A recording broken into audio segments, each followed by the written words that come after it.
Hi, and thank you for joining me on another episode of the Tech Exec Podcast, where I'll help you create teams worth leading, because life's too short to lead mediocre teams. As always, I'm your host, Aviv Ben-Yosef, Tech Executive Coach and Consultant, and our subject today is don't repeat yourself. If you have any coding background, I'm sure you've came across the term don't repeat yourself or dry. We want to keep our code dry, the configuration dry, so anything is only known, only said once, meaning that fixing a bug or changing a behavior will only be traceable to a single point in the code, and therefore the changes will be much easier. I agree with that. I've actually given so many lectures about dry in my past. However, today we're going to be talking about don't repeat yourself as an executive, as a leader. Just a funny remark. This podcast is now over 300 episodes. So I don't always remember what I've spoken about. So I usually, if I come across a topic, I try to at least search in the titles of the past episodes, because I'm like, did I speak about this already or not? For this one, don't repeat yourself, I looked for repeat. And you know what I found? I have it here in front of me. I found that almost 4 years ago, I recorded an episode called Do Repeat Yourself, about how as leaders sometimes we have to keep repeating the message for the team to understand. This is different. Now, today, I'm not going to be talking about that aspect, but instead I want to talk about, there's that, I don't remember exactly how the quote or the cliche goes, but insanity is trying to repeating the same action and expecting a different result. That's exactly what I've got against people repeating their actions uselessly as leaders. Recently, I got to talk to a VP of engineering who told me that in the company, they've already tried 3 or 4 times to change the structure of the team to something that they thought had to happen. And each time, 3 or 4 different times, which is a lot, you'd agree, they ended up realizing that it's not working out and reverted back at the cost of a lot of headaches, a lot of moving people around, sometimes having to let go of people, just because every time they did it and it didn't work out. I'm like, okay, clearly you have a problem here, but just banging your head against the wall harder and expecting that maybe this time it's going to be different, it's not going to work out. Or at least, why not do something differently so you have better chances of success? So you don't just randomly eventually stumble upon success, but you're doing things deliberately. This is why I don't want you to repeat yourself. I don't want you to repeat the same mistakes. If something didn't work out, just trying again without getting to the root cause, without trying to understand what exactly failed, means that you're likely to repeat the error. Now, if we're talking about, something that takes a second, like, clicking that button didn't work, I'm going to click it again and see what happens. Okay, worst case scenario, just wasted another couple of seconds before you realize, okay, maybe I do need to scroll up and see if I didn't fill any fields. But if we're talking about changes like changing your processes, changing the team, hiring people, promoting people, etc., these are very costly. Yeah, I don't expect you to sit down and research things for days before any change. I actually have a bunch of episodes where I talk about how this is bad. And yet, if something is clear, is that if you've already tried it and it failed, don't just mindlessly do it again.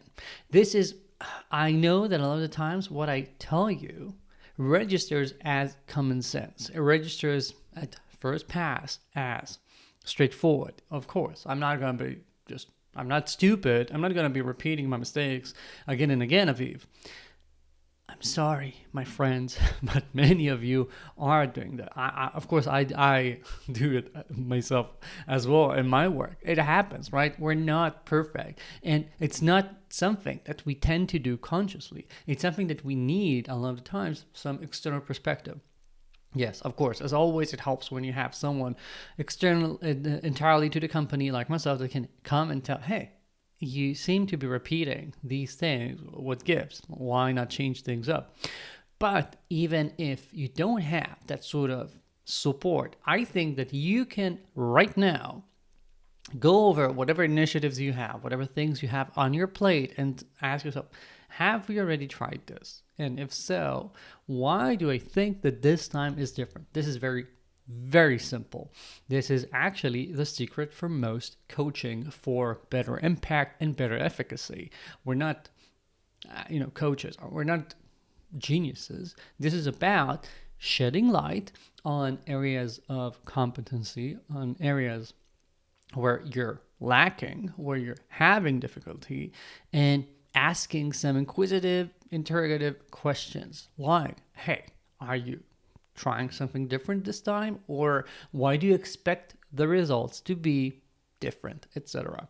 And I'm asking you to do the same. It has to be something that you do on time. You can't just wait till you screw up again and only then ask. Well, you can, but you better not to do that. And this is not just something that you have to do for yourself. If you notice the problematic behaviors of repeating mistakes or following the path to repeat a mistake, personally, of course, you can ask yourself that. But this is something that you need to teach everyone. This is something that's very, very helpful in coaching your employees, just as I coach people like you. And I find this an amazing tool in my toolbox to be able to ask, hey, what you're telling me right now, have you already tried it in the past? How did that work out? Having this sort of conversation can be very helpful for your employees. And of course, this is something that you can do across the organization. Right now, there's OKR season, for example. If you notice that we're adding OKRs, if the CEO, if the board, whatever, are talking to you about objectives, there are essentially objectives you've already tried, you've already aimed at in the past, and there's not any material change in how you're going to be addressing it this time, and why we're just storming the same castle again in the same tactic. If you're not changing something, why are we expecting anything different to happen this time? And these are conversations that can really move the needle with executive teams. It's not something that is your role per definition, but it's something that I teach everyone. When I work with executives, it doesn't matter their title. If you're there in the room, make the most of it. Ensure that if you notice these mistakes unfolding, you at least raise your hand and say, hey, I think something here stinks.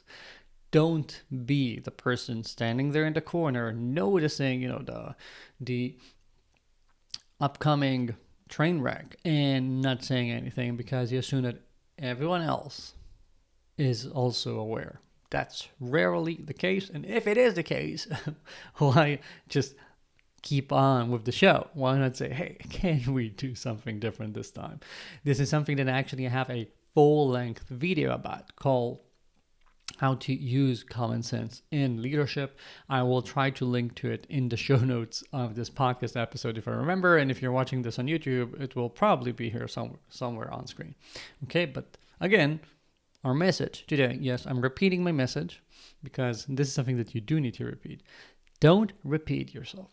Don't keep doing the same things without realizing what needs to be changed in order to get some different results this time. That's it for this week. Thank you for joining me. As always, do check out my newsletter. It's the best newsletter online for tech executives. I have an amazing 3+2 going out of business offer. You can see the details in the show notes. It's going to be still available till the end of the year, so you better get your move on. And that's it. Thank you. I'll see you here next week. Ciao.